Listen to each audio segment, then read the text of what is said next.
¿Qué tal, amigos? ¿Cómo están? Bienvenidos a su programa docente, su podcast de confianza, donde aquí sus amigos, sus dos entes preferidos, Andrés, ¿qué tal? ¿Qué dice Manuel? ¿Cómo andamos? Ya sabes que aquí andamos. Excelente, gracias a Dios. ¿Tú qué dices? Con ganas de cantar, fíjate. Aviéntate una rola. Nomás que no me sale, es muy alto ese tono para mí, pero así vamos a iniciar y es de lo que vamos a hablar hoy. A ver, ¿qué traes para mentiras? Me enseñaste a base de mentiras. Ah, caray. Explícame. Vamos a hablar de eso, esas mentirillas blancas, vamos a dejarlo más claro, esos mitos en la educación. Esas mentirillas piadosas que han tenido ahí, que han rondado nuestras aulas por algunas generaciones. Yo creo que desde que nuestros abuelos y más, son cosas que se enseñan y que pues al fin y al cabo no son tan ciertas como nos las han contado. Y pues algunas están un poquito exageradas, algunas ni pasaron o algunas no pasaron como nos dicen que pasaron. ¿Cómo la ves? No, pues se va a poner bueno. Adelante entonces. Igual, si quieres la cantada te la dejo al final a ti. Ah, ok, sale.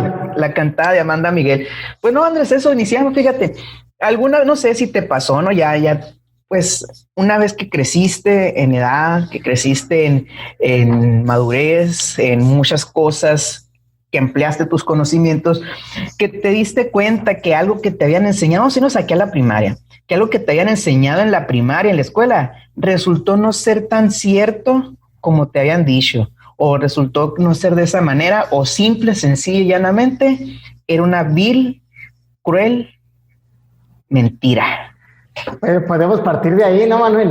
¿Qué es bien dramático, ¿no? Sí, ya traes mucho drama en tu sangre el día de hoy. ¿Qué es verdad y qué es mentira? Manuel, ¿cuál es? Ándale, qué profundo. Sí, o sea, sabemos que hay medias verdades y hay medias mentiras y por ahí podría ir el asunto también, ¿no?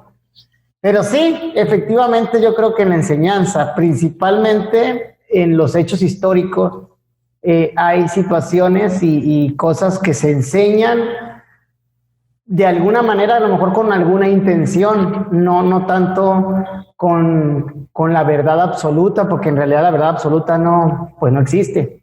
Entonces, vaya, ¿qué te puedo decir? Por ejemplo, en historia estamos. Si algo que a ti te han contado en la primaria y que cuando creciste te diste cuenta, pues no era así, no era como me dijo mi maestra Juanita o no era como me dijo mi maestro Miguel, o sea, me mintió a la cara, me engañó, traicionó mi confianza. A ver, vaya, pues vamos a hablar yo creo que de contenido, ¿no? Empezamos con contenido y luego vamos más adelante. Lo más relevante yo creo que es la historia de la batalla del 13 de septiembre de los niños héroes. Ándese. ¿Sí? Donde estamos hablando de que fue una batalla que sí existió, pero en sí se dice, no me consta porque pues no lo puedo saber, pues que los nombres de los niños héroes no son reales, o son reales en nombre, pero no en acciones. Y también esa glorificación de agarrarse con el asta y tirarse de la cima del castillo de Chapultepec. Vaya, ¿no? Vaya, es una historia que glorifica, es una historia de héroes, patriótica, pero pues que dista de la realidad. ¿Tú qué dices? ¿Qué opinas? ¿Concuerdas? No, es así, ¿no? Y sí, ahí estoy investigando un poquito hace algún tiempo al respecto y resulta, así a grosso modo, lo que me acuerdo, que la conmemoración de los 100 años en 1947, si no estoy mal, fue esa conmemoración de los 100 años. Resulta que al presidente, a Miguel Alemán, no me acuerdo la verdad, pero pues el presidente que estaba en ese tiempo, está muy mal con el nombre del presidente, pero el presidente que está en ese tiempo dijo, pues hay que conmemorar, y resulta que mágicamente aparecieron 6 cuerpos en los alrededores del castillo de Chapultepec y dijeron, estos son los cuerpos de los niños héroes y sobres. Entonces ya andamos todos en la primaria agarrándonos de la asta bandera, queriéndonos envolver, ¿no? Para tirarnos. Sí, yo es que retención, ¿no? Algo patriótico, y recuerda que la educación es nacionalista al final de cuentas del artículo 3º, pero pues vamos a seguir hablando. A ver, cuéntame la tuya. Sí, no, a mí se me cayó un ídolo cuando supe todo lo que, no vamos a decir un ídolo, pero sí se me cayó una figura cuando supe todo lo de, es que hay dos, Benito Juárez y Miguel Hidalgo. Okay. Entonces cada una tiene sus cositas. Uh-huh. Sí, como Benito Juárez, viene de la parte indígena, pues yo tengo mi familia, viene de mi mamá, más que nada, mi papá, pues son de origen mayo totalmente.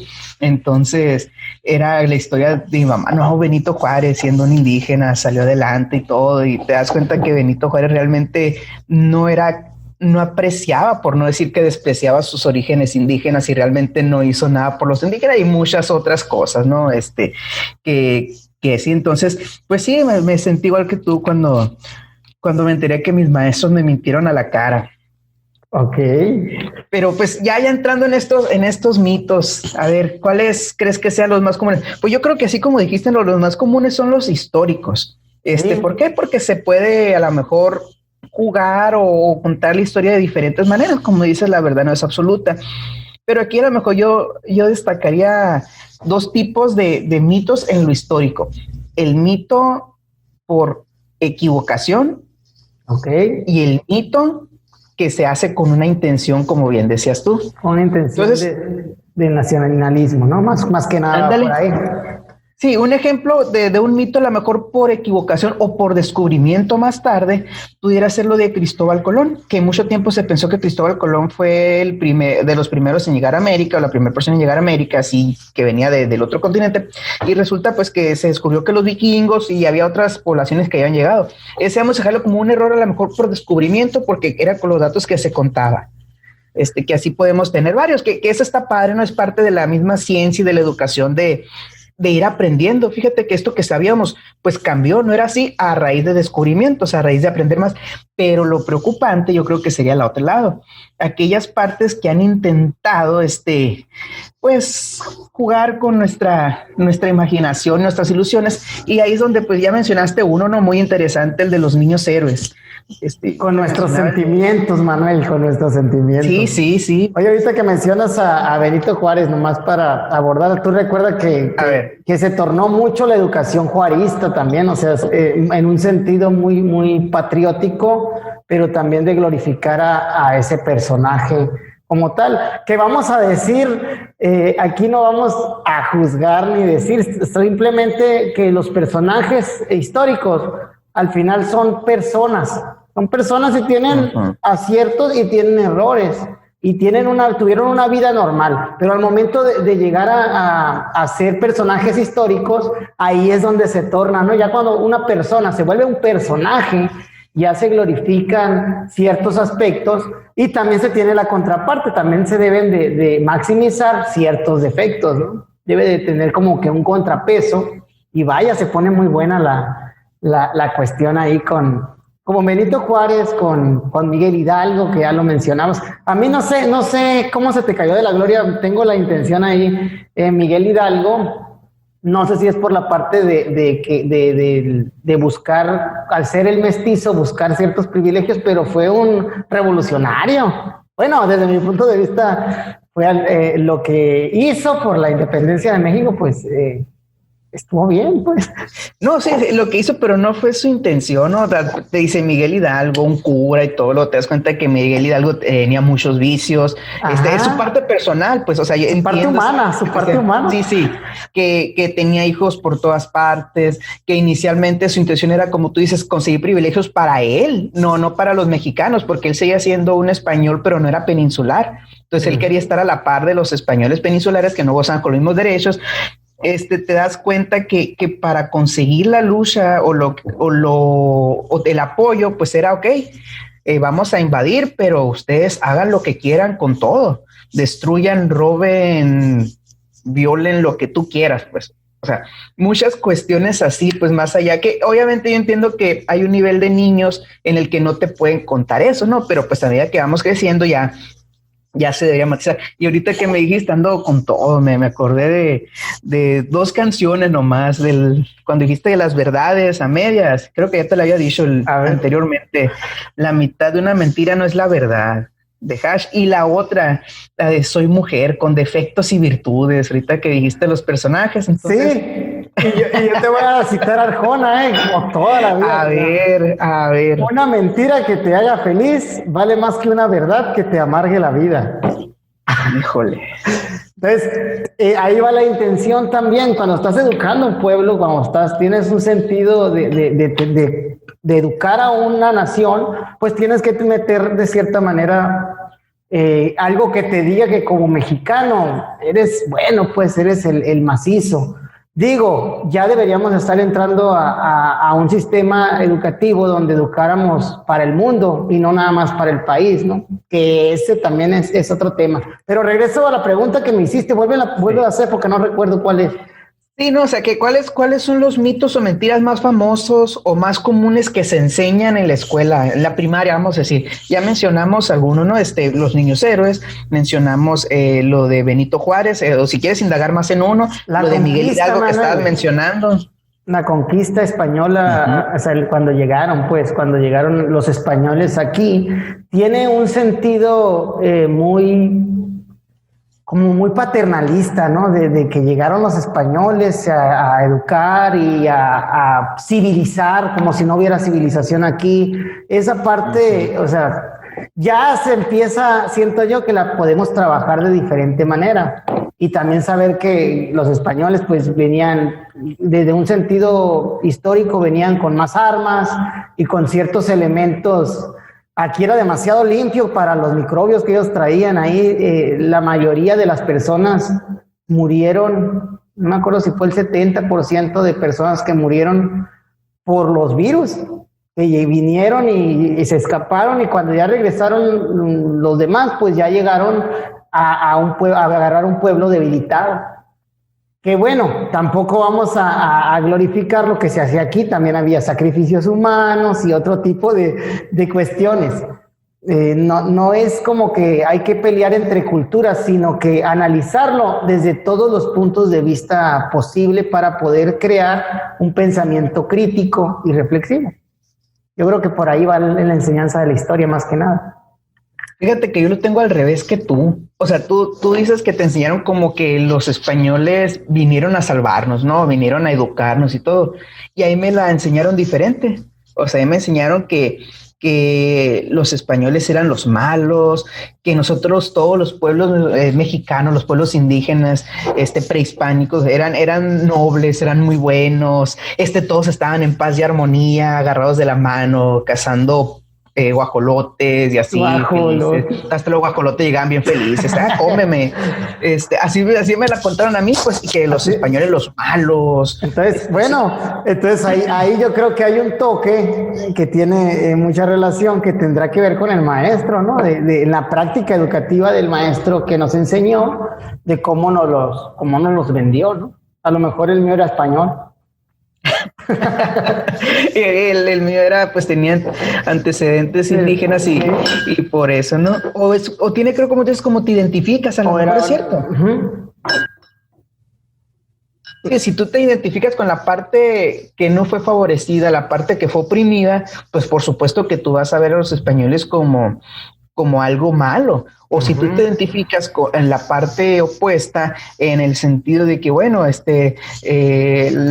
soy católico gracias a los españoles, o a lo mejor ahora tenemos el idioma, estas cosas, pues te identificas, pues así como tú dices, no hay verdades absolutas. Sí, tienes toda la razón, ¿no? Lo único cierto en esta vida es que no era penal. No era penal de Robert. No, mira, no hay nada escrito, y lo otro es eso, la historia.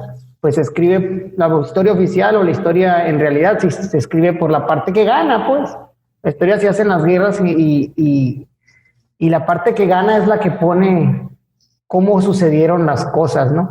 Ahorita ya hay muchas cosas, gracias a tanta información que hay, ya podemos de cierta manera contrastar entre diferentes fuentes de información para crear un pensamiento ya más, no neutral, pero sí entendiendo causas y efectos de ambos lados o ambos bandos, ¿no? Si te fijas, la historia es de acontecimientos de bandos prácticamente, ¿no? Ahorita hablaste de Benito Juárez, y a Benito Juárez le tocó lo de las leyes de reforma y le tocó lo de la batalla francesa, ¿no?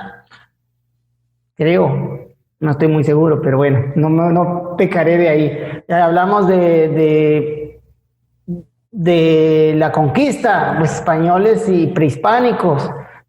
Hablamos de la independencia, españoles y mestizos, o sea, todo es con bandos y todo tiene un punto de vista de acuerdo a lo que se va buscando con la intención, ¿no? Tú mencionabas a Miguel Hidalgo, él buscaba algo personal tal vez, pero impactó en algo global y eso pues nos benefició de cierta manera por ser el México independiente que ahora somos.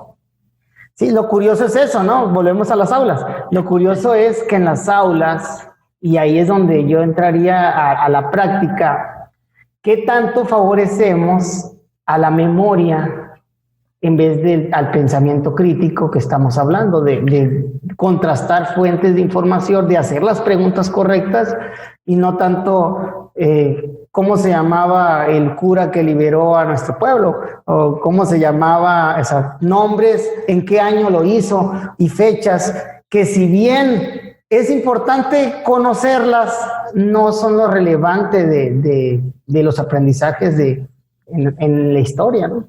¿Tú qué dices, Manuel?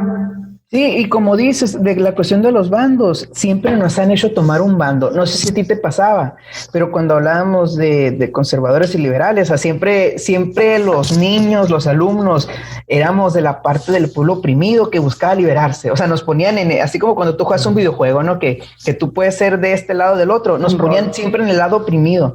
Y como que es algo no sé si es cultural de nuestra educación, ponernos en el lado del pobre, del que está mal, del que fue lastimado, o sea, hacernos sentir, no sé, digo, ya a lo mejor yendo a un punto, ese resentimiento o esa cuestión de hacernos sentir menos, porque fíjate, en todas las partes de la historia, siempre nos ponemos en el lado de los que estaban mal y que luego, como dice, pues a lo mejor la parte ganadora, ¿no?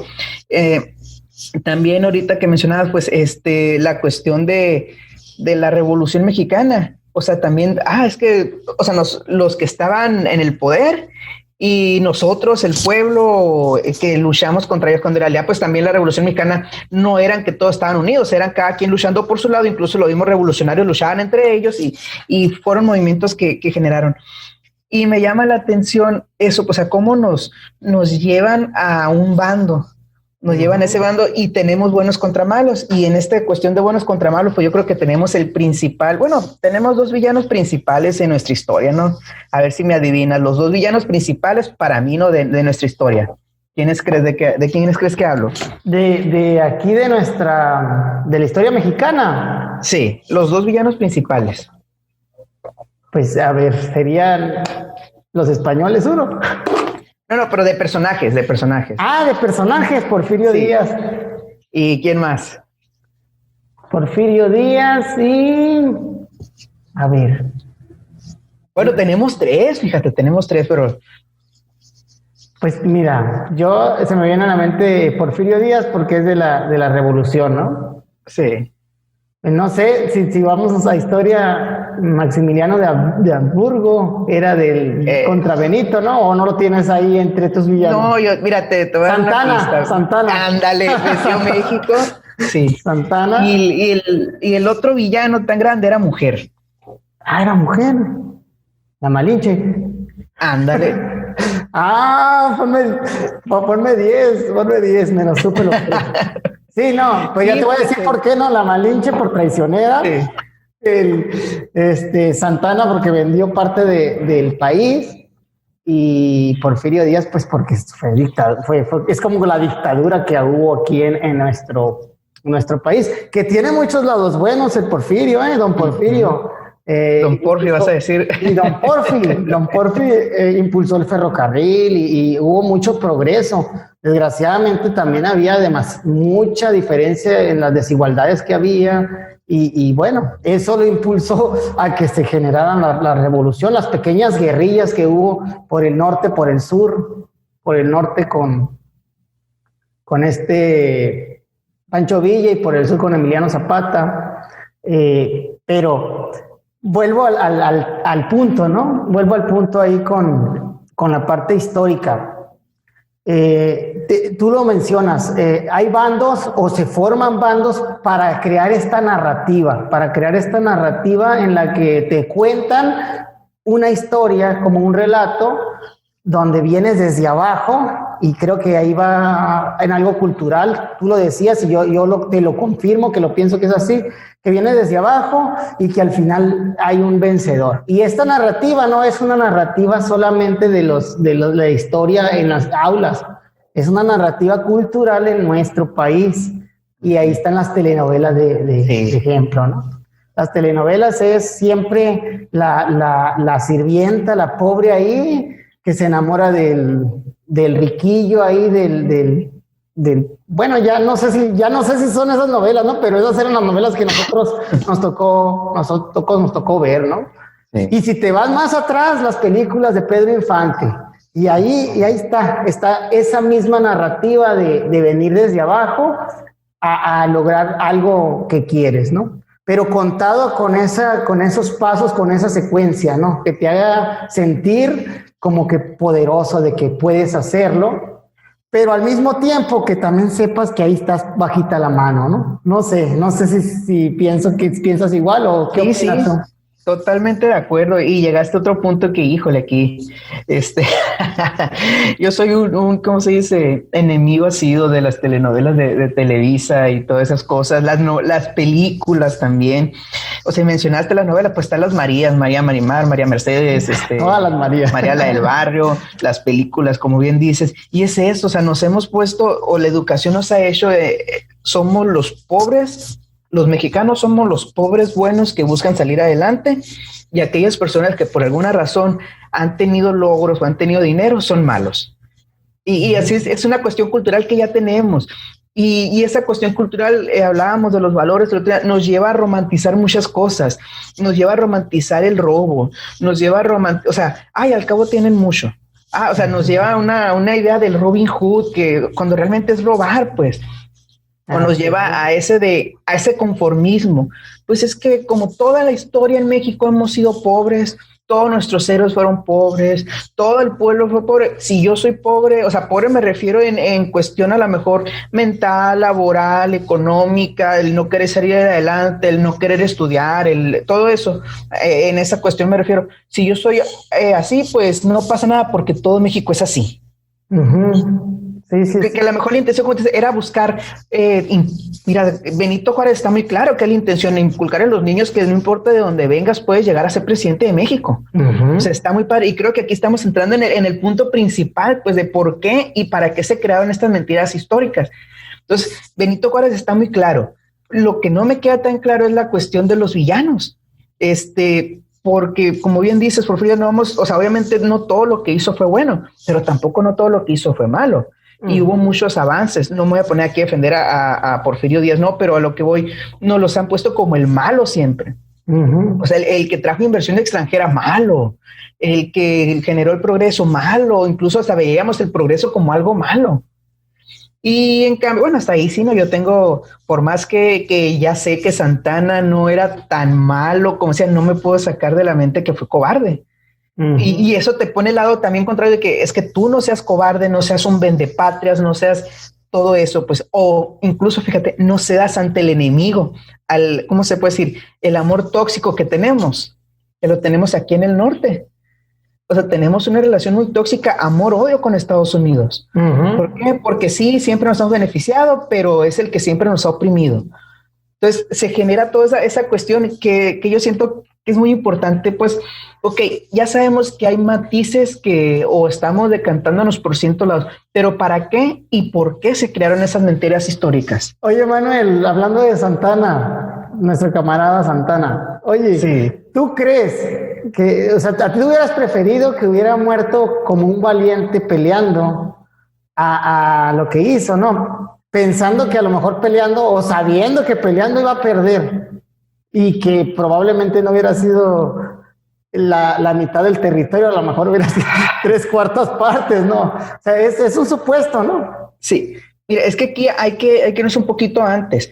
No era que México tuviera todo el control de esos territorios, porque México, por ser tan centralista, que siento que hasta hace poco ha seguido siendo así, ya se ha cambiado a medida que la tecnología ha avanzado, México siempre ha sido muy centralista y siempre importaba, o sea, todo, no sé si te acuerdas, todavía hace 10 años, todas las noticias se trataban del DF. Entiendo que, o sea, que sí, pero todo el DF y el DF. Ahora imagínate en aquellos tiempos donde no había la tecnología, los medios, entonces aquellos pueblos, o sea, ¿por qué me voy a sentir parte de México si yo tengo mi vida aquí? O sea, todo lo que los territorios de Estados Unidos, y eso pasó una desatención muy grande, que ya cuando se quiso remediar, pues ya los pueblos querían ser independientes o se sentía que le ofrecían más cosas, no se sentían identificados con este país porque les ofrecían más cosas, ya vamos a decir todo eso. Pero bueno, llega el punto de Santa Anna. Hubo una parte que la historia nos dice que Santa Anna vendió una parte del territorio y no la vendió Santa Anna, lo vendió él, que en ese momento era el representante de la Suprema Corte de Justicia, que no me acuerdo quién es. Fue el que firmó el tratado. Si hay otra parte donde Santa Anna, aparte, o sea, no me voy a las batallas, donde Santa Anna sí es como presionado, vamos a decirlo de una manera, lo que tú dices, ¿no? O firmas o pues te va mal. Sí, que esa es prácticamente la segunda parte de la pérdida del territorio. La primera pérdida fue con Texas, ¿no? Primero se pierde Texas, esa parte, y después se pierde la California, la parte alta de California. Pero pues en el momento de Texas, ahí sí ellos prácticamente... Ya había mucho anglosajón ahí y fue muy fácil hacer la batalla y ganarla y independizarse, porque Texas fue independiente antes de pertenecer a Estados Unidos. Después se incorporó. Pero acá la parte de las Californias, pues ya le toca, las pierde Santa Anna y las pierde en papel. Pero si tú analizas, no estaba el país para pelear, pues. Yo pienso que el país no está para pelear. Ahorita no está para pelear, no sé, el ejército puede tener inteligencia, armas y demás, pero no somos la élite de las guerras, somos un país pacífico, no nos metemos con broncas, ahí andamos tranquilón, ¿no? Como Estados Unidos, que donde sea mete la nariz, pues. Y tiene toda la estructura militar para hacerlo. Y bueno, en aquel entonces el país dividido, el país dolido, no sé, a lo mejor ahorita tú fueras Manuel Smith. Sí, trajéramos los ojos de color, ¿no? Los dos aquí y estuviéramos guachu en inglés aquí hablando. Sí, no, y en lugar de las cámaras como las tenemos aquí, tendríamos drones grabándonos y toda la cosa. Sí, no, pero bueno, hace sentido hablar de esto porque esto es algo que hace la historia. O sea, lo que acabamos de hacer es algo que se pretende que se haga en las aulas, que es conectar la historia con el presente. Poder conectar el tiempo, el pasado, con el presente y con el futuro, con una proyección. Entonces yo pienso que en las aulas, ahorita dices, me enseñaste a base de mentiras, tiene que ver con la práctica. Tenemos que aprender a cambiar prácticas, luchar contra esas prácticas arraigadas que no funcionan, que tienen que ver más con la memorización y vaya, tratar de promover nuevas prácticas que sean de este tipo, diálogos, debates, y en vez de decirles quiénes son los buenos, nosotros los maestros, preguntémosles, ¿pasó esto? ¿Estos eran?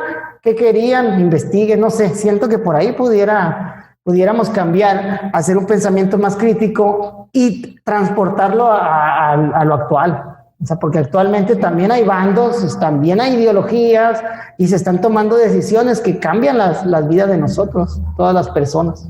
¿Qué dice Manuel? No, sí, y me gusta por dónde vas. Y también aclarar que no solamente México lo ha hecho.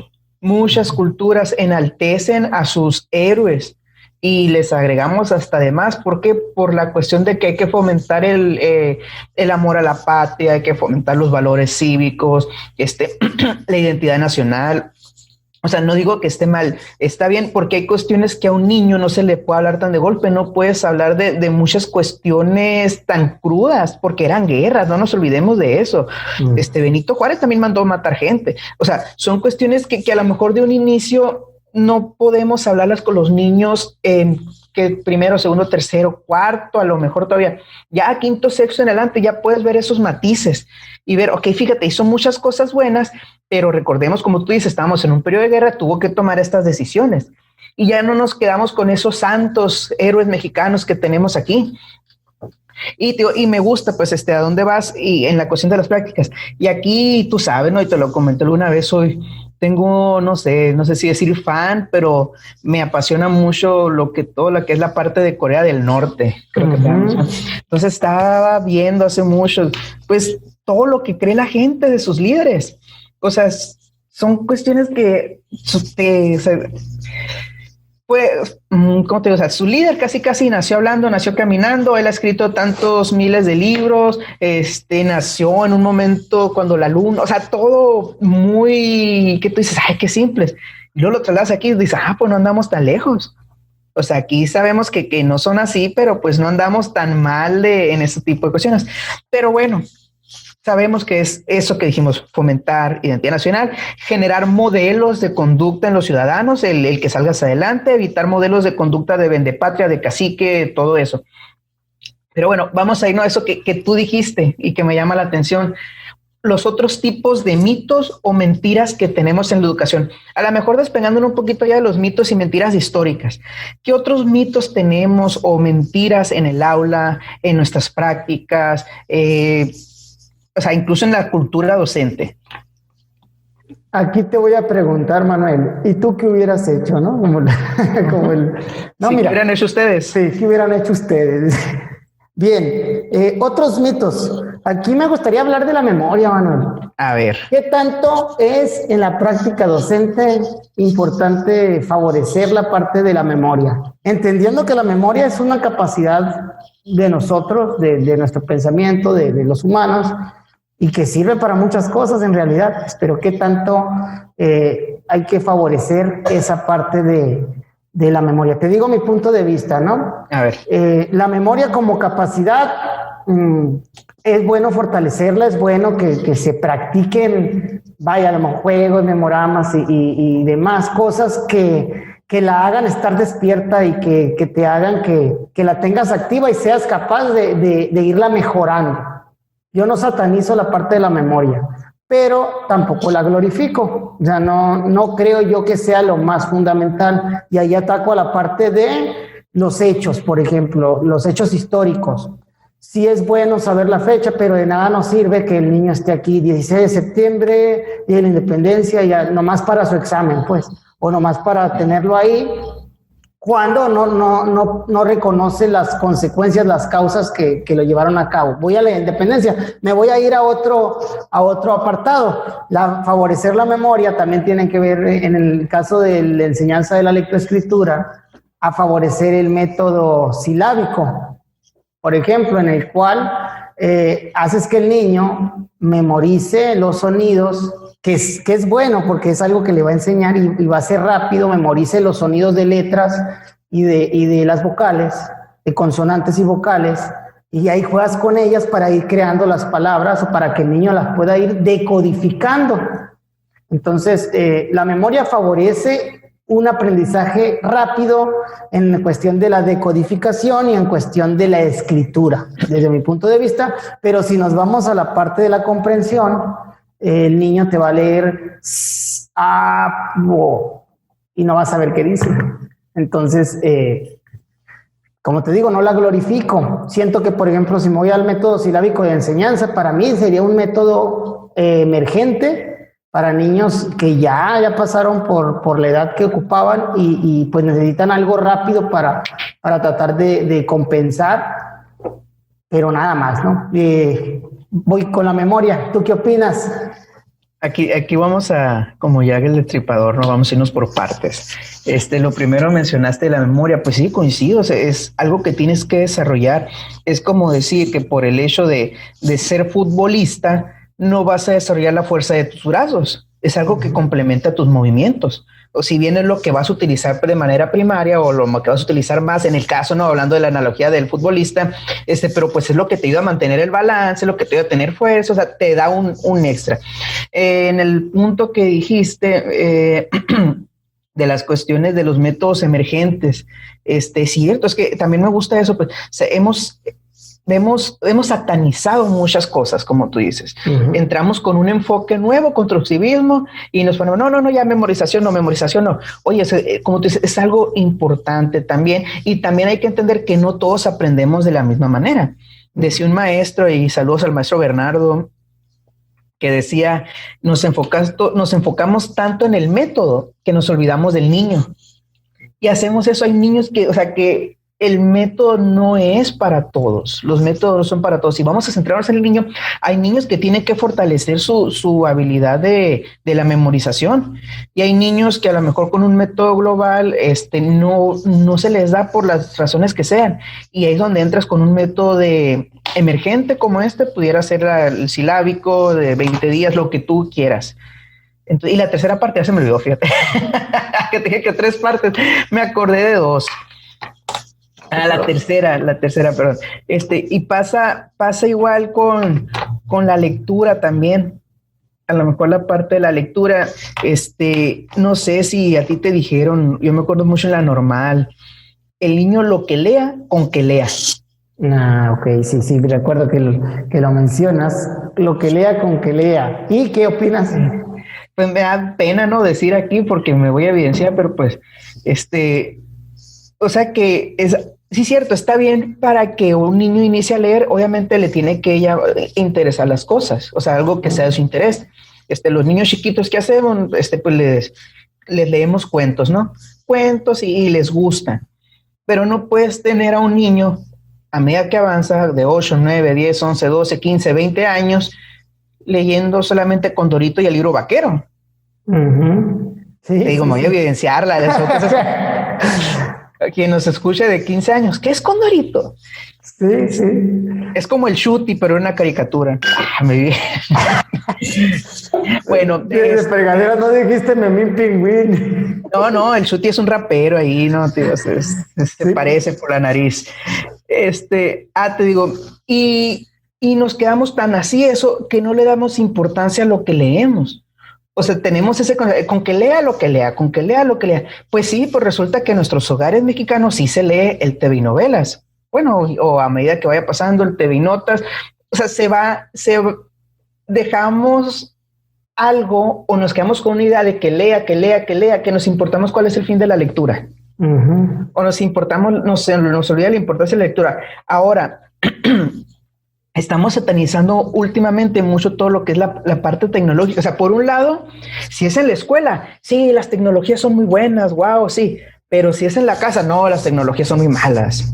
O sea, somos muy hipócritas en muchas cuestiones. ¿Por qué? Porque nos olvidamos cuál es el fin. A mí soy totalmente partidario de la lectura, me gusta mucho y tú sabes que algo que hago mucho son los audiolibros. Uh-huh. Es más, yo creo que escucho más audiolibros de los que leo en físico. Uh-huh. Y leo más libros electrónicos en la tablet de los que leo también en físico. Ahí te voy a mostrar de eso. Bueno, ahí tenemos pendiente lo de los libros, ¿no? Sí.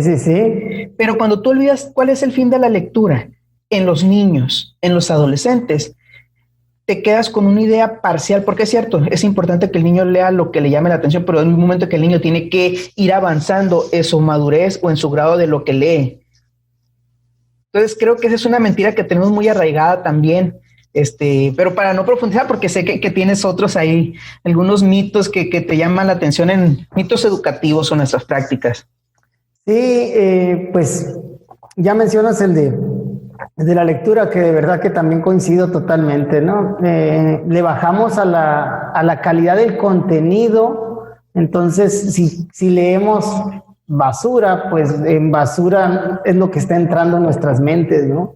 Entonces sí es algo bien difícil de controlar, porque a lo mejor es lo que te está llevando la tendencia. Y no nomás hablo de libros, ¿no? Hablo también de música, por ejemplo. A ver si no nos ponen ahí algo, pues, por lo que pasó. Te quiero escuchar. Con lo que pasó con Pepe Aguilar y Natanael, creo que se llama Natanael Cano, ¿no? De que se ofendió el muchacho por lo que dijo don Pepe. Pero bueno, voy entonces a otro mito, ¿no? Voy ahí a eso, ¿no? Yo me quedé con la idea que quiero escuchar lo de la música. ¿Qué quiere decir? No, en la música y en los libros también, o sea, en los libros también pasa. Si tú comparas un Quijote de la Mancha, que es un libro que tiene chorrocientas mil palabras y diferentes, a libros actuales tienen mucho menos, pues tienen mucho menos léxico, y todavía si te vas al lenguaje que usamos, a veces usamos nada más 300, 400 palabras, y de las cuales ahorita, vaya, en un joven más o menos es de 300 palabras, y de las 300, 70 son groserías, y de las 300 igual, 30, 40 son emoticones, no son ni palabras. Entonces, en las canciones pasa lo mismo. Ahora te hacen una canción con 20 palabras, Manuel. Con 20 palabras repetidas, nomás ahí con un ritmo ahí. Baby, te quiero, wow. Baby, ahí está. Te quiero, wow, wow, wow. Y esa no está nueva, no está nueva. Pero sí, o sea, a eso voy, pues, a eso voy. Pero ese era mi comentario, ¿no? Voy entonces a prácticas, mitos. Y este es uno que a lo mejor y también muchos me van a decir, como que no estoy tan de acuerdo contigo. A ver. El que hablamos de una educación integral, pero al final de cuentas, lo que hacemos es irnos a español o matemáticas, solamente, ¿no? Con que español y matemáticas, con que el niño lea, escriba y operaciones básicas. Sí, es como que el fundamento, lo básico, pero bueno, creo yo que la educación tendría que irse más allá. Dejamos de lado artes, dejamos de lado la parte de la historia de la que estamos hablando, dejamos de lado a veces formación cívica y ética, dejamos de lado la parte deportiva, y no deportiva, la parte de motricidad de la educación física. Entonces nos encauzamos en algo, sí, muy importante, pero para mí que no lo es todo, pues, que no lo es todo. Pensar que la escuela es todo español y matemáticas, para mí sería el mito, ¿no? Y algo que está muy, muy presente. ¿Tú qué dices? Dime otro o dame tu opinión. No, sí coincido con ese que tú dices. Y aquí coincido, no difiero, pero sí entiendo una parte de por qué. Creo que nos vamos al mínimo básico. Y cuando hablamos de español y matemáticas, estamos hablando de ese mínimo básico que se espera para poder vivir, ¿no? Vamos a decirlo así, para poder desarrollarte profesionalmente, que es lo que se busca en muchas ocasiones. Pero aquí, y creo que te lo voy a comentar en alguna ocasión, a mí me gusta mucho, no conozco muchos sistemas educativos de otros países, pero me gusta mucho el enfoque que tenemos aquí cerquita con Estados Unidos. Estados Unidos, o sea, sí es la parte académica, pero también te potencia mucho la parte cultural, la parte de artes. O sea, ya te abre un abanico de posibilidades que si tú no eres bueno en la parte académica, te desarrolla la parte artística. Si tú no eres bueno en la parte de matemáticas, se me conflictúa, o español, pero tienes el abanico, tienes las posibilidades de los deportes, obviamente manteniendo un mínimo, porque en Estados Unidos sí se usa mucho. Si tú quieres estar en este equipo, ya sea de béisbol, fútbol americano, el que sea, tienes que o básquetbol, tienes que mantener un cierto nivel académico. Entonces, coincido, o sea, sí es lo mínimo, debería ser lo mínimo de lo que aspiremos, ¿no? El tener un buen nivel en español y matemáticas, pero muchas veces ese mínimo lo hacemos como el ideal, o lo hacemos como no el ideal, pero sí, bueno. El todo. Sí, como la medida básica. O sea, si todos los niños saben español y matemáticas, está bien, y ya los que sepan de aquí en adelante son los sobresalientes, cuando no, debería ser, esto es lo mínimo y todos vamos a intentar desarrollar, y habrá niños que vamos a mantener por las cuestiones que sea, que están batallando para llegar a lo mínimo. Bueno, se entiende, o sea, veríamos el mínimo como el piso y no como la media. No sé si me explico en ese. Entonces sí, yo creo que ese es otro. ¿Qué más, Manuel? Dime otro tú. No, mira, pues mitos es que también ya entramos mucho en la cuestión de aquellas corrientes. Hablábamos del método. O sea, el método, así no como. Entonces, sí, ¿Y qué pasa cuando llega un nuevo método? Romantizamos, idealizamos los nuevos métodos, y ya lo demás, y a lo mejor vamos a regresar un poquito a lo que hemos dicho, la satanización de ciertas acciones. Yo me acuerdo mucho con la evaluación, y creo que te lo comenté en alguna ocasión también, cuando llegó la reforma educativa, la RIEV, aquí. Ok, el 2009, ¿no? 2009, sí. 2011. Sí, y me acuerdo mucho que, híjole, la cuestión de los exámenes, no, o sea, son del diablo. Si tú le pones un examen a un niño, se va a empezar a exorcizar y todo. ¿Por qué? Porque están mal. Y se nos perdió el enfoque de lo que es la evaluación. Que fíjate, curiosamente, del 2009 para acá, la evaluación o sea, prácticamente fue un eje central de la educación. Y evaluación en todos los sentidos, ¿no? Iniciando también por la evaluación docente. Entonces, evaluación. ¿Evaluación? Sí, por un lado, evaluación. Por un lado, satanizamos los exámenes durante un tiempo y por otro lado, elevamos la evaluación a ser el todo de la educación. No sé si me explico. Sí. Y tú sabes que yo no estoy muy partidario de algunas ideas de C.D.H. Merkels, donde prácticamente, o sea, la evaluación es el todo. No así lo que dicen, no, pero pues es su fundamento, su concepto, es su estandarte la evaluación. Entonces, y es eso, pues para mí, obviamente en sus escritos lo maneja diferente, pero cuando tú ves que el discurso, que las acciones van enfocadas a una cosa, sabes que es porque es lo más importante. Es como si yo te digo, no, bueno, a mí me gusta dar mis clases de esta manera, pero te fijas que yo todos los días hago el dictado. O que yo todos los días, o sea, es un ejemplo, pues te fijas que una de mis acciones principales es esa. Y voy a eso, seguimos, me gusta mucho la parte del equilibrio, me gusta mucho que mantengamos el equilibrio. No podemos encantarnos por una cosa, o sea, todo es parte de un todo. Hablando en el caso de la enseñanza-aprendizaje, del sistema educativo. Y hay factores muy importantes como la evaluación, pero también hay otras partes que se dejan de lado cuando tú te centras nada más en esto.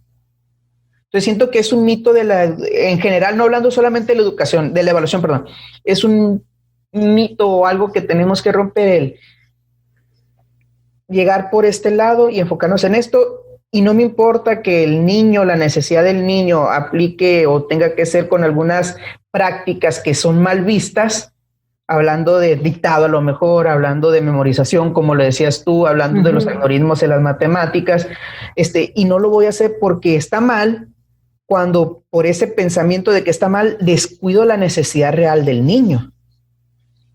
Entonces siento que es algo en lo que pudiéramos hacer, que no sé si es como un mito o algo, pero sí, pues tenemos soy de esta corriente, pues.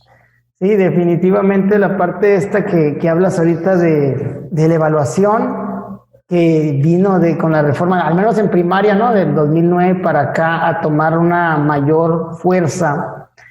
Yo te voy a ser sincero, para mí la evaluación, así como lo mencionas, sí es un pilar muy fuerte y es el talón de Aquiles que yo pienso de nosotros los docentes, ¿no? Es como que para mí es el talón de Aquiles porque tenemos prácticas a veces muy buenas, pero prácticas evaluativas no tan eficientes. Y ya lo hemos hablado en cuestión de evaluación, al tener que hacer un juicio, se torna a veces en la subjetividad, y la parte de la instrumentación es para quitar un poquito esa subjetividad, pero no se quita por completo, pues al final de cuentas va a seguir siendo una opinión o un punto de vista. Y que tú mismo en algún momento me comentaste, ¿no? Que al ser, por ejemplo, agraciado a la vista o caerle bien al profesor, ya te pone a favor, ¿no? A favor o en desventaja, según sea el caso, pues para ser evaluado. Entonces, ¿qué tan peligroso es el tema y qué tan susceptible y sensible, pues? Pero sí coincido que cuando pasamos de una corriente a otra, y tiene que ver con lo que hablamos históricamente, pues, de los bandos. O sea, entonces el bando viejo tiende a hacer lo malo y el bando nuevo tiende a hacer lo nuevo y lo glorificamos. Cuando tenemos que analizarlo, tenemos que ver qué funciona, qué no. Pero yo ahí sí veo, también lo tenemos que ver con el fundamento de creerlo, ¿no? O sea, yo sí soy de la idea de cuando llega algo nuevo, Manuel, hay que decirle por su nombre. Se llama así y ahora se hace así, o se está proponiendo que se hace así.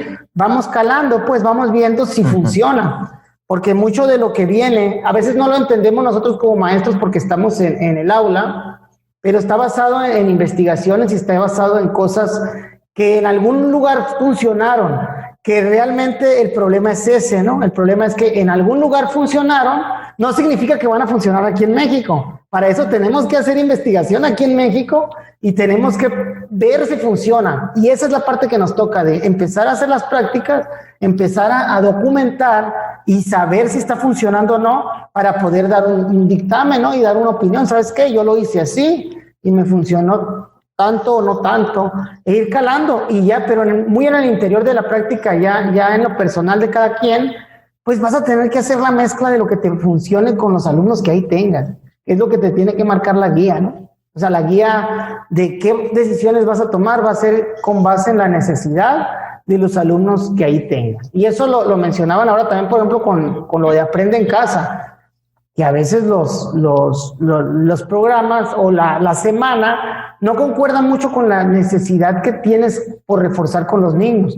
Y ahí es donde el maestro tiene que tener la libertad de tomar esas decisiones, porque él es el que está cercano al niño, pues, y él es el que sabe o el que está evaluando qué es lo que el niño va necesitando para ir, pues, mejorando y aprendiendo. No, pues sí, agarraste varios temas, ¿no? Bastante. Nada más, sí, nada más así para poquito como los paréntesis que mencionabas. Sí, lo de la cuestión de la evaluación que te comentaba es un experimento que hace mucho lo leí, acerca de, creo que fue en Italia, no me acuerdo, donde a diferentes maestros se les pusieron los mismos trabajos, pero se les agregaba la foto de los niños. Entonces, aquellos niños que eran más agraciados físicamente, o sea, independientemente así sea niño o niña, independiente sea el maestro hombre o mujer, o sea, no era una cuestión de atracción, física, no, simplemente aquellos niños más agraciados, más bonitos, tenían mejores calificaciones aun cuando eran los mismos trabajos o diferentes trabajos, y los niños, no quiero decir más feitos, pero pues era lo que decía ellos, más agraciados, o que se veían más descuidados, que se veían su aspecto, su ropita sucia, lo que sea, tenían menos calificaciones. Sí, o sea, y son muchas cuestiones que podemos, y eran tantos los temas que me quedé con ese paréntesis. Pero bueno, Andrés, no sé, ¿cómo la ves? ¿Cómo se te ha hecho esta cuestión de mitos, de mentiras? Me enseñaste, perdón, a base de mentiras, donde abordamos varias cosas, incluso hablamos de las novelas, de las películas, hablamos de la evaluación, que la evaluación es algo que nos puede llevar, yo creo que por sí sola muchísimo tiempo, ¿no? Sí. Hablar de evaluación. Nos puede llevar años, yo creo, hablándolo, Manuel, y nunca vamos a terminar porque es un tema muy, muy complejo, pero sí, a lo mejor en algún momento podemos hacer una síntesis, más que nada, de cómo pudiéramos mejorar esa parte de la evaluación. Yo soy de la idea de que la evaluación tiene dos sentidos en educación. Uno es medir el avance de los alumnos, que te va a dar a ti un par de aguas para tomar decisiones como maestro hacia dónde dirigirte. Y el otro, que es el más descuidado, es que evalúes tu propia práctica. A raíz de cómo salieron tus alumnos, tú digas, te hagas responsable de que ellos sacaron en general 70, 40, 60% de tu misma interpretación del logro, y que tú puedas decir, caray, pues esta clase no me salió tan bien, ¿qué le puedo mejorar? Y irse por la parte docente, ¿no? Desde mi punto de vista. Sí, bueno, nomás comentarte el otro tema, que la investigación educativa pues también es otro que nos daría mucho tiempo, y aquí regresando a lo que acabas de decir, híjole, no vamos a meter, más adelante lo vamos, pero es que también eso pues pasa mucho, y ya lo hemos hablado anteriormente, porque cuando hablamos de evaluación se le carga toda la mano al maestro. Si el niño salió mal, siempre es culpa del maestro, cuando se nos olvida que hay otros factores. Y muchas veces en la evaluación no destacamos los factores actitudinales, no destacamos los factores emocionales que también inciden en el desempeño. Sí, porque a lo mejor lo dejamos para después, pero sí, es la parte que digo que no me gusta mucho de la evaluación, que cuando hacemos evaluación, si yo estoy evaluando a una persona por su desempeño, resulta que al final y al cabo, y me voy a ir a lo mejor como los discursos que tenemos. Yo como director, yo como supervisor, yo como jefe de sector, yo como estructura o sistema educativo, te termino echando la culpa a ti, maestro. O sea, una cosa es responsabilizarse, otra cargar culpas. No, sí, pero yo estoy hablando de la evaluación que hace el mismo maestro, Manuel. Yo no estoy hablando de que yo voy a evaluar al maestro ni que el director va a evaluar. El maestro en sí mismo tiene que evaluar a sus alumnos para dos cosas, para evaluar cómo están aprendiendo y cómo van y cómo les salió la clase, vaya, que sí es cierto que no van a llegar al 100%, aquí no es un premio llegar al 100% de que todos aprendan, que hay factores que influyen como la alimentación, el estado emocional de los alumnos, todo eso también estoy consciente, pero el maestro tiene que evaluar su práctica, porque si no le evalúa, el maestro en sí es influencia, y si no evalúa y él siempre responsabiliza la parte, es que este niño no aprende porque viene desnutrido. Eso no te lleva a la acción, te lleva al nutrido. ¿Qué podemos hacer? El maestro tiene que ser propositivo. ¿Qué puedo hacer yo aquí? ¿Sabe qué, director? Tenemos 10 niños que no comen, ¿qué onda? Vamos haciendo un comedorcito. Y lo hacen, esa es la parte operativa que hacen, ¿no?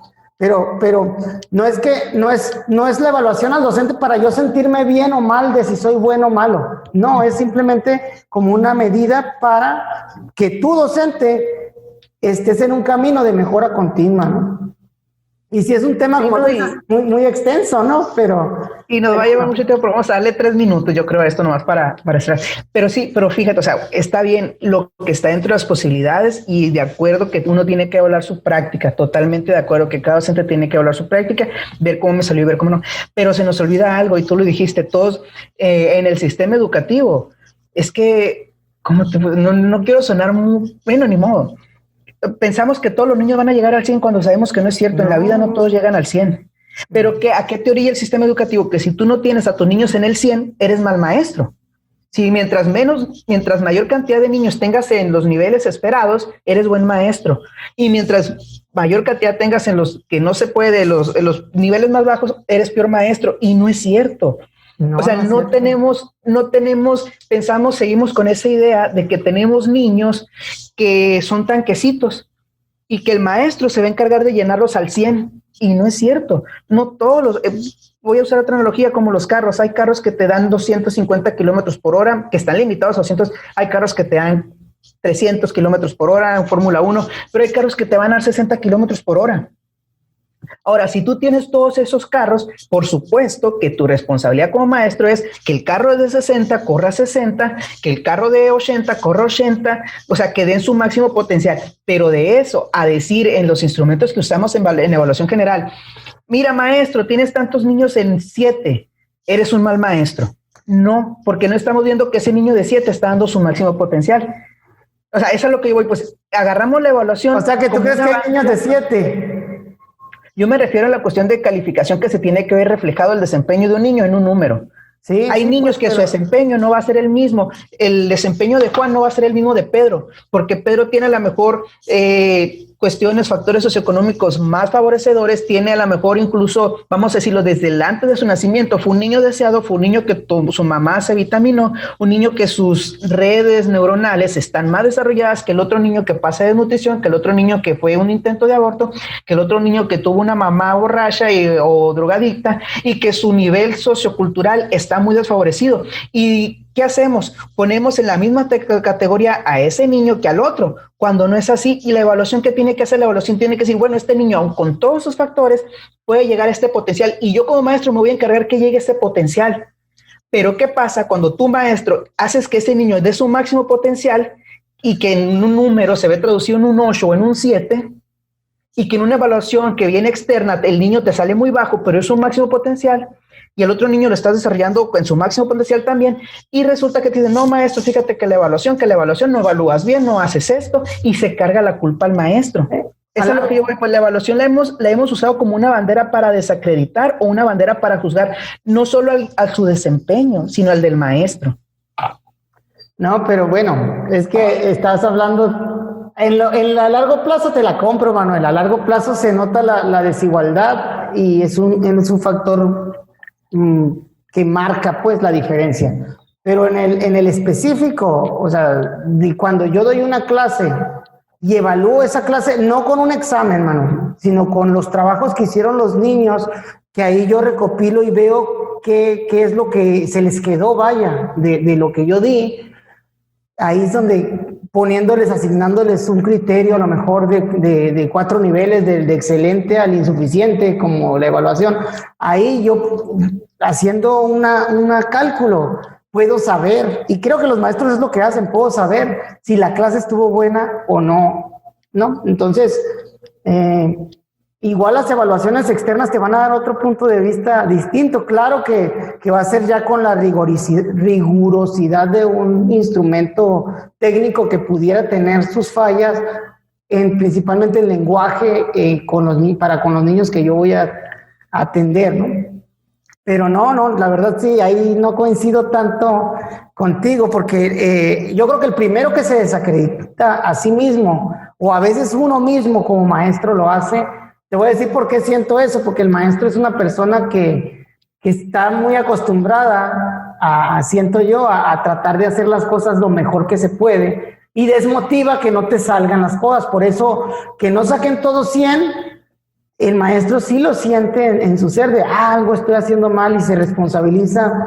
Siento yo, al menos yo era algo que hacía, ¿no? En mi práctica, que cuando no, bueno, pues ¿por qué no están aprendiendo estos chamacos? Y empezaba a ver qué era lo que yo estaba haciendo de una manera incorrecta, si no estaba siendo atractivo, si no estaba usando el medio, y que muchas veces las respuestas las encontré en factores externos, como normalmente lo dices tú ahorita, pues. Pero sí, en desacreditar, no estoy tan de acuerdo que la evaluación se use con esos fines, ¿no? O al menos yo no la uso con esos fines, no sé cómo esté, ¿no? Sí es cierto que te clasifica los tipos de escuelas, y a lo mejor para ti desacreditar ya es decir que una escuela tiene mejor nivel académico que otra, pero es lo mismo que a nivel niño, pues decir que un niño tiene mayor competencia que otro. Yo al final creo que el piso que está en el programa, pues es en el que lo que nos basamos tratando de lograrlo. Y si no lo llegamos, pues sí es algo que nosotros nos pone mucho a pensar como maestros, ¿no? Decir, ay caray, ¿qué pasará? Pero cuando encuentras las razones, que a veces son esos factores que dices, un intento de aborto, una madre drogadicta durante el embarazo, y cuestiones que mermaron las capacidades intelectuales del niño, y ya cuando se tienen detectadas, pues el trabajo se hace de una manera diferenciada, ¿no? Ahí no, o sea, no te pudiera poner en un mismo nivel esos dos niños, pero los niños que sí están en un mismo nivel, en condiciones similares, si ahí no estás logrando, con uno logras y con otro no, en tu evaluación interna ahí, la práctica tiene cierta influencia, pues y si no la tiene, si la práctica no tiene la influencia, pues en realidad no estás enseñando, porque ahí está la intención en la enseñanza, ¿no? Pero bueno, tú mismo lo dijiste, Manuel, este es un tema muy bueno para otro podcast. De hecho, a lo mejor y termino cortándolo para que no se salga tanto del tema, y lo hablamos, o lo dejo, no sé, ahí lo hablamos ahorita.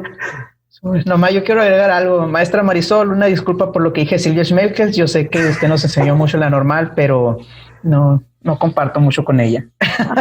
No te preocupes, Manuel, hombre. Mándale saludos nomás. Saludos. Sí, por eso, maestra Marisol, saludos. Bueno, con esto terminamos. Manuel, ¿quieres despedir o lo hago yo? Bueno, síganos en Spotify, en YouTube, en Facebook, no sé qué tantas plataformas más estamos.